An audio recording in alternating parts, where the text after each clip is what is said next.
Students, कैसे हैं आप सभी। आई होप कि आप सभी अच्छे होंगे। देखिए, अब सबसे पहले मेरी तरफ से आप सभी को हैप्पी न्यू ईयर, नव वर्ष की हार्दिक शुभकामनाएं आप सभी को। और आज की जो वीडियो है, इस वीडियो में हम करेंगे कुछ इम्पोर्टेंट फॉर्मूलेज हैं जो कि 6, 7, 8, 9 और 10th सारी क्लासेस के लिए बहुत इम्पोर्टेंट हैं। तो आपने बहुत ही ध्यान से इनको राइट डाउन करना है और लर्न करना है। तो सबसे पहले हमारे पास है ये डायग्राम, आप देख रहे हैं ये स्क्वायर है, ठीक है। ऐसा ही डायग्राम आपने अपने फेयर नोटबुक में सभी ने बनाना है। स्क्वायर है। अब स्क्वायर से रिलेटेड मेरे पास दो फार्मूले हैं। Area of square, that is side multiply side. Then perimeter of square 4 into side. Clear है।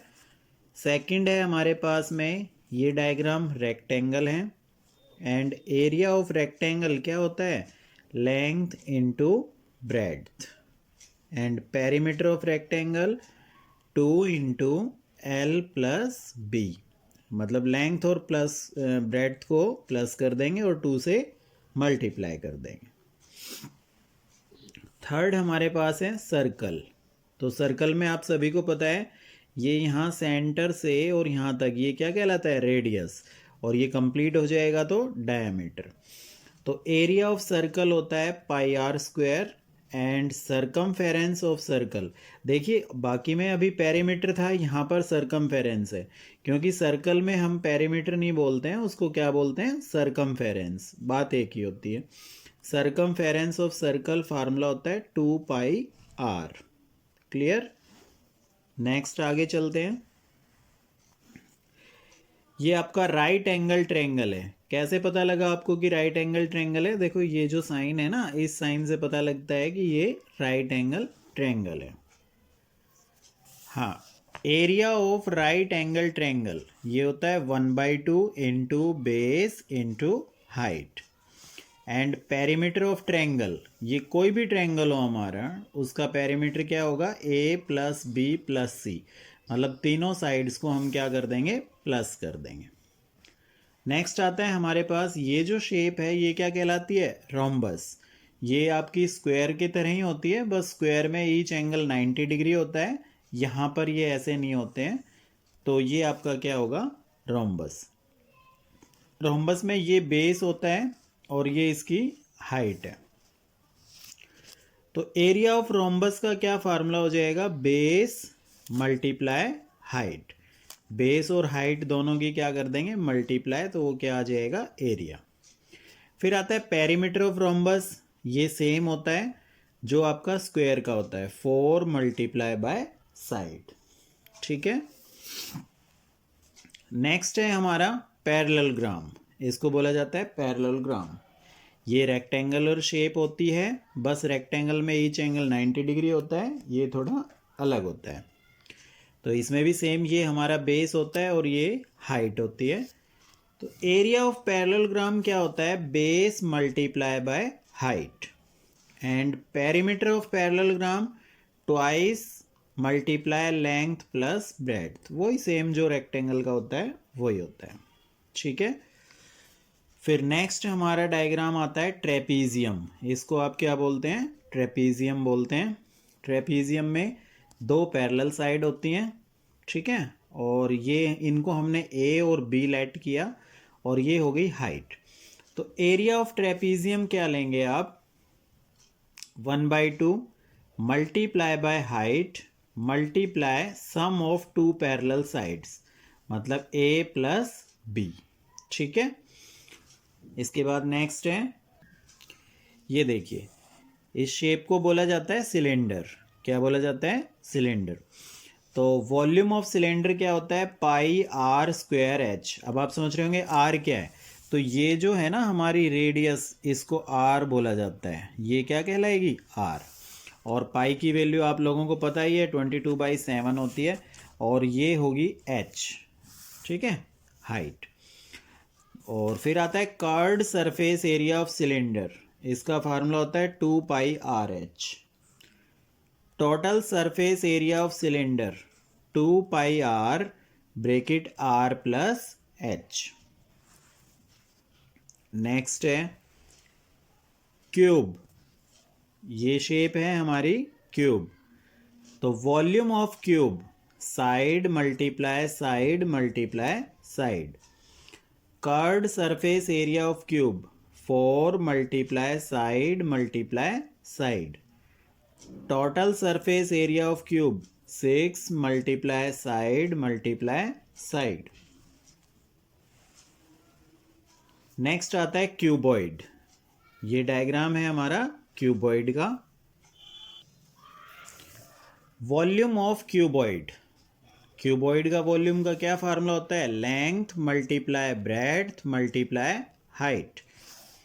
Curved surface area of cuboid 2 multiply L plus B, bracket में रखेंगे इनको, multiply by height h। Total surface area of cuboid 2 multiply L B मतलब length multiply breadth plus B H breadth multiply height plus H L height multiply length. ठीक है, ये total surface area of cuboid. फिर आता है next shape है हमारी quadrilateral. इसमें ये हमारा होता है डी से जो मैंने मेंशन किया है डायगोनल, और ये होता है H1 एंड H2, ये इस पे दो परपेंडिकुलर डाले गए हैं डायगोनल पर। तो एरिया ऑफ क्वाड्रिलेटरल होता है 1/2 into D that is diagonal multiply H1 plus H2। ठीक है, वेयर डी इज डायगोनल, ये क्वाड्रिलेटरल का एरिया होता है। नेक्स्ट हमारा आता है रोम्बस। अब आप सोचेंगे सर रोम्बस तो पहले भी आया था, हाँ पहले भी आया है, लेकिन उस टाइम पे हमारे पास बेस और हाइट है। अब यदि किसी क्वेश्चन में आपके पास डायगोनल्स गिवन है तो आप क्या फार्मूला लगाएंगे एरिया ऑफ रोम्बस का, 1/2 मल्टीप्लाई d1 मल्टीप्लाई d2। ठीक है, अब d1 d2 क्या है, where d1 and d2 are diagonals, ये आपके डायगोनल्स हैं। नेक्स्ट चलते हैं, angle sum of any polygon, कोई भी पॉलीगन है उसमें आप पता लगा सकते हैं कि इसके सारे एंगल्स का सम कितना होगा। तो उसके लिए क्या फार्मूला होता है, n-2 multiply by 180 where n is number of sides. ठीक है, मान लो कोई पॉलीगन है जिसमें 5 साइड है, तो उसके एंगल्स का सम पता करना है, तो आप कैसे करेंगे, 5 - 2 मल्टीप्लाई 180 दैट इज 5 - 2 3 मल्टीप्लाई 180 540। उनके एंगल्स का सम कितना आया, 540। नेक्स्ट है a simple closed curve made up of only line segment is called polygon. Polygon किसको कहते हैं, एक सिंपल क्लोज्ड कर्व होती है जो लाइन सेगमेंट से मिलके बनती है, वो क्या कहलाती है, पॉलीगन कहलाती है। फिर आता है नेक्स्ट मीन। मीन फाइंड करने का क्या फार्मूला होता है, sum of all observations upon total number of observation. आपको जितने भी नंबर्स दिए गए हैं आप उन सब का क्या करेंगे, प्लस करेंगे, अपॉन में काउंट करके देखेंगे कितने नंबर हैं, वो उसके अपॉन आएंगे, वो क्या कहलाएगा, मीन। फिर आता है रेंज। रेंज क्या होता है, कैसे निकलेगा ये, highest value minus lowest value. कुछ डाटा दिया होगा आपको, उसमें से जो सबसे बड़ी वैल्यू है उसमें से सबसे छोटी वैल्यू को माइनस कर देंगे तो आपकी रेंज आ जाएगी। मोड, मोड क्या होता है, highest frequency of A number.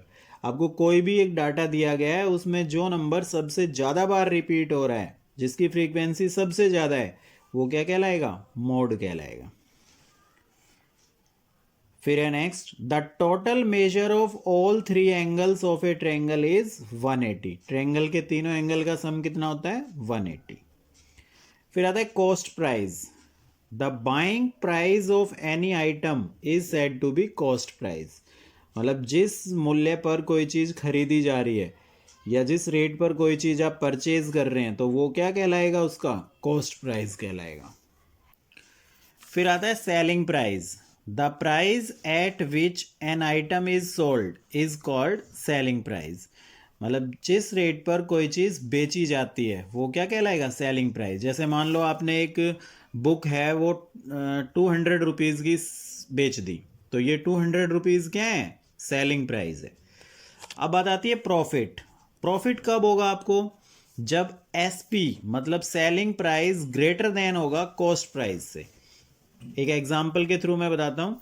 जैसे आपने 10 रुपए का एक पेन लिया और उसको 12 रुपए में बेच दिया, दैट मीन्स सेलिंग प्राइस ज़्यादा हो गया ना।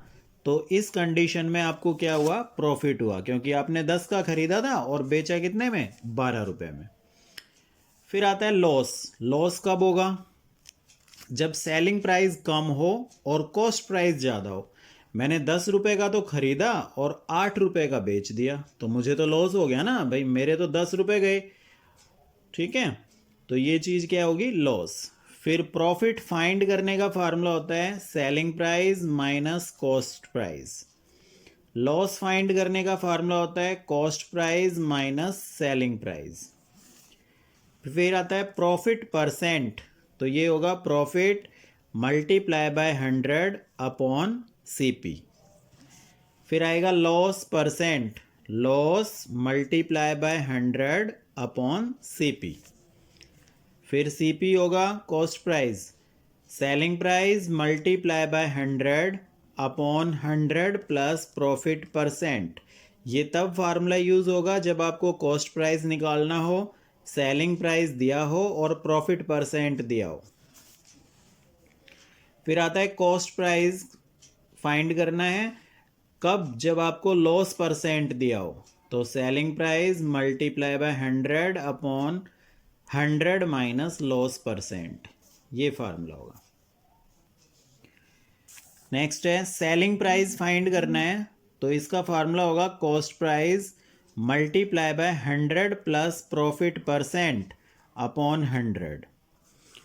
Selling price cost price multiply 100 minus loss percent upon 100। ये तब एप्लीकेबल होगा जब लॉस परसेंट गिवन हो और सेलिंग प्राइस निकालना हो। फिर आ जाता है सिंपल इंटरेस्ट, साधारण ब्याज। सिंपल इंटरेस्ट क्या होता है, principal into rate into time upon 100। मैंने मेंशन किया है where P equal to principal, R equal to rate and T equal to time. फिर आता है अमाउंट। अमाउंट फाइंड करने का फार्मूला होता है प्रिंसिपल प्लस सिंपल इंटरेस्ट। आप प्रिंसिपल और सिंपल इंटरेस्ट को ऐड कर देंगे तो क्या आ जाएगा, अमाउंट आ जाएगा। फिर आता है रेट। रेट फाइंड करने के लिए आप फार्मूला यूज़ करेंगे simple interest multiply by 100 upon principal into time. Time find करने के लिए simple interest multiply by 100 upon principal into rate. Principal find करने के लिए simple interest multiply by 100 upon rate multiply time. फिर आता है कंपाउंड इंटरेस्ट। तो कंपाउंड इंटरेस्ट आप जब भी फाइंड करेंगे ना तो उससे पहले अमाउंट फाइंड होगा, ध्यान रखना इस चीज़ को। तो अमाउंट का फार्मूला होता है principal multiply 1 plus R upon 100 and power T. और फिर जब ये अमाउंट आ जाएगा तो कंपाउंड इंटरेस्ट का फार्मूला हो जाएगा अमाउंट माइनस प्रिंसिपल। ध्यान रखना कंपाउंड इंटरेस्ट में। अब कुछ एल्जेब्रिक आइडेंटिटीज आ जाती हैं हमारे पास। a प्लस बी का होल स्क्वायर क्या होता है, A square plus B square plus 2ab। And a minus B का होल स्क्वायर क्या होता है, A square plus B square minus 2ab। फिर A square minus B square क्या होता है, a minus B and a plus B. Next आता है x plus A and x plus B, this is equal to X square plus a plus B multiply by x plus A B. फिर आते हैं a raise to power m multiply a raise to power n, मतलब base same है और multiply हो रहा है तो पावर क्या हो जाती हैं, प्लस हो जाती हैं। तो a raise to power m plus n।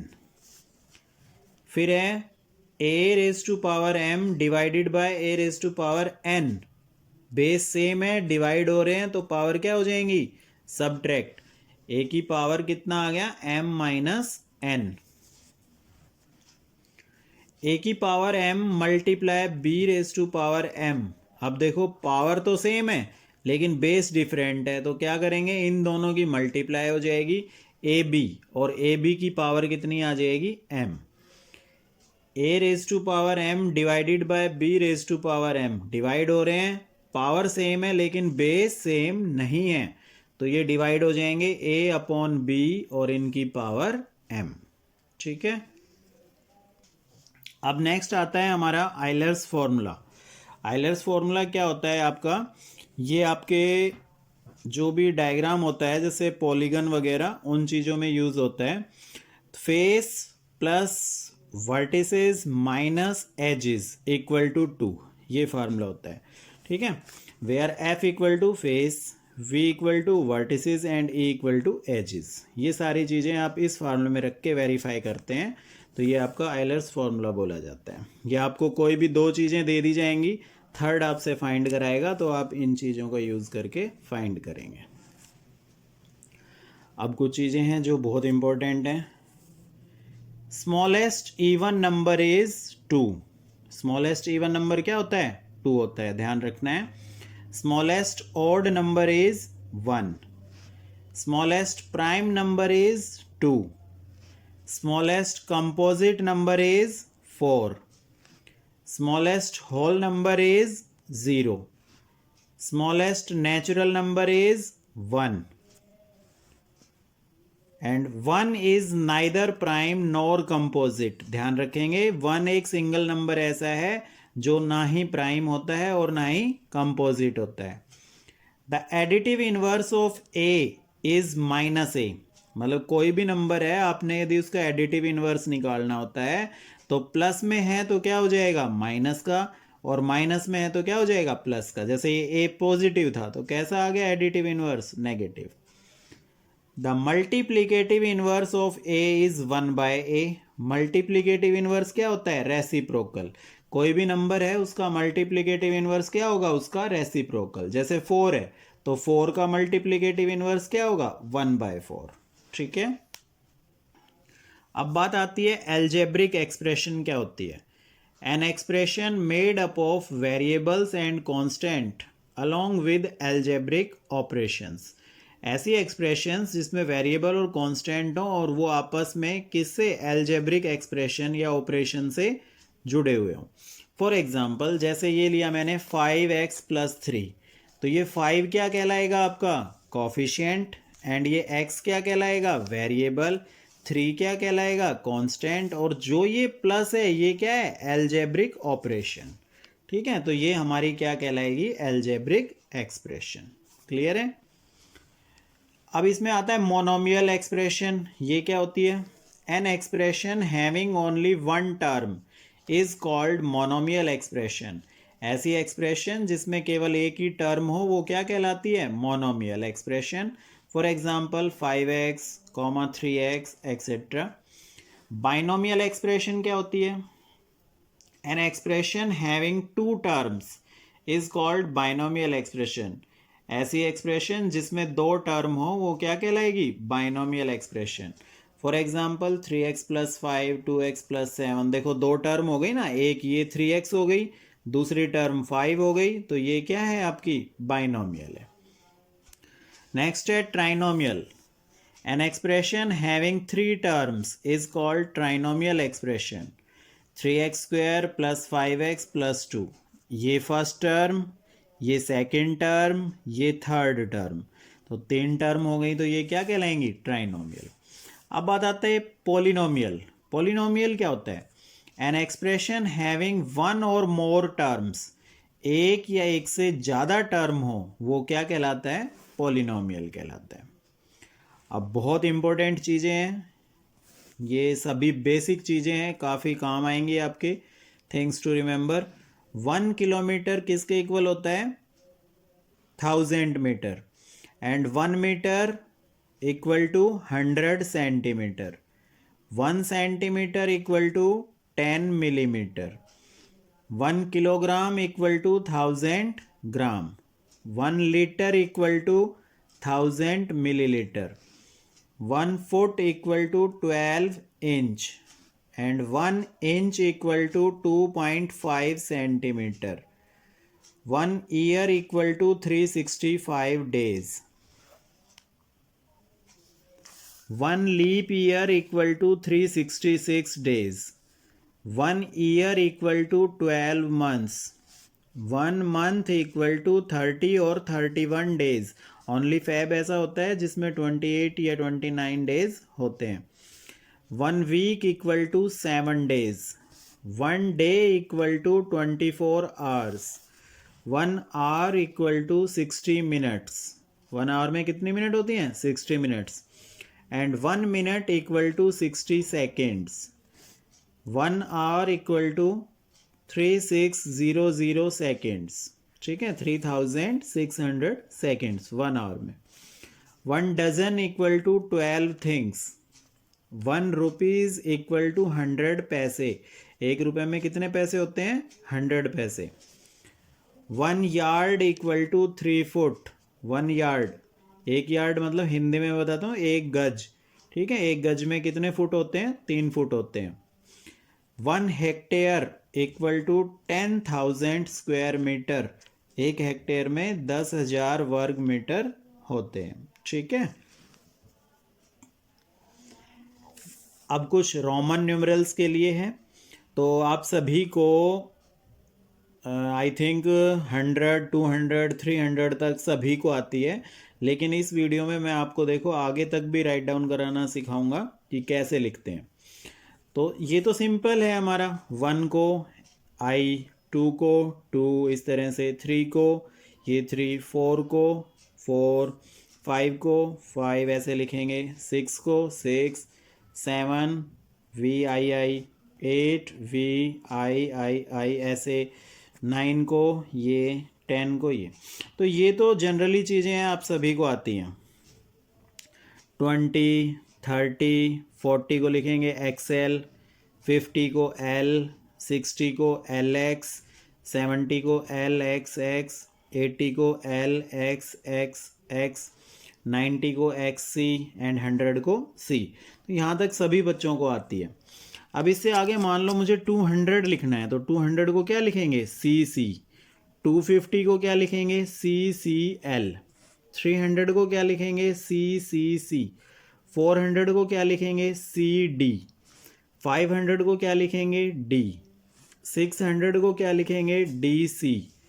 700 को DCC, क्योंकि देखो ये 500, C 100 हो गया, 600 और ये 700. 800 को DCCC. फिर आता है 900. 900 को CM और 1000 को क्या लिखेंगे? M. तो 1000 तक बहुत इजीली आप ये लिख लेते हैं. अब इसके बाद देखो 2000 को MM, 3000 को MM. लेकिन अब 4000 से आप MM नहीं लिखेंगे. 4000 से क्या करेंगे? 4 लिखेंगे और इसके ऊपर क्या लगाएंगे? बार लगाएंगे. सेम ऐसे ही 5000 है तो 5 को क्या लिखते हैं? V और V के ऊपर बार. ये आपका क्या हो गया? 5000. 6000 के लिए 6 लिखेंगे VI और इसके ऊपर बार, ये 6000. 7000 के लिए सेम 7 लिखेंगे पहले VII और ये बार. 8000 के लिए भी 8 लिखा, इसके ऊपर बार. 9000 के लिए 9 लिखा, ये बार. 10000 के लिए 10 लिखा, इस पे बार. अब आप ये चीज़ ध्यान में रखेंगे कि कोई भी नंबर है यदि उसके ऊपर मैंने बार लगा दिया तो इसका मीनिंग है कि मैंने उस नंबर को किस से मल्टीप्लाई कर दिया है? 1000 से मल्टीप्लाई कर दिया है. क्लियर है ये चीज़? अब आगे मान लो मुझे लिखना है 11,000. 11,000 तो आप 11 लिख लो. 11 को क्या लिखेंगे? XI और इसके ऊपर बार लगा देंगे, तो ये आपका क्या बन गया? 11,000 बन गया. क्लियर है? तो आज की वीडियो में यही कुछ इम्पोर्टेंट फार्मूले एंड इम्पोर्टेंट थिंग्स थी जो आपके साथ डिस्कस करनी थी. और अभी सभी बच्चे इनको A3 शीट पर राइट डाउन करेंगे. जो हमारे स्कूल में बच्चे हैं A3 शीट पर अपना विंटर वेकेशंस का काम कंप्लीट करेंगे. बाकी अदर बच्चे हैं उनके लिए यूज़फुल है, ये अपनी नोटबुक में आप लोग राइट डाउन कर सकते हैं। तो आज की वीडियो में इतना ही। वीडियो अच्छी लगे तो इसको लाइक एंड शेयर ज़रूर करना। ओके।